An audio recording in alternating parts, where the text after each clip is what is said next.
ईश्वरी उन्हातून आल्याने तिला खूप तहान लागली होती, पण दिव्याने ना तिला बसायला सांगितले ना की पाणी विचारले. दिव्या घशाला कोरड पडली. जरा पाणी देशील का? शेवटी ईश्वरीच काकू त्याने तिला म्हणाली. हा आणते, थांबा. मानेला झटका देत दिव्या तिला म्हणाली आणि आत निघून गेली. किचन मध्ये पाण्याचा ग्लास भरत असताना दिव्या किळसवाने त्या लाडवाच्या डब्याकडे बघत मनात म्हणाली, शी बाई, किती तेलकट आणि घाणेरडा डब्बा दिसतोय. असले खाल्ल्यावर कसे व्हायचे? किती अनहायजेनिक आहे हे. मावशीलाच घेऊन जा म्हणून सांगते. मावशी, ते लाडू डब्यासहित घेऊन जा. काय माहित कसले घाणेरडे हात घेऊन केले असेल.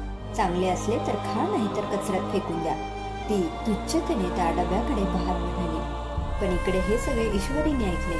तिचे बोलणे तिच्या जिव्हारी लागले. ती डोळ्यातले पाणी पुसत तेथून जाऊ लागली. तोच पूर्ण कथा ऐका इरा ब्लॉगिंग मराठी या YouTube चॅनलवर. धन्यवाद.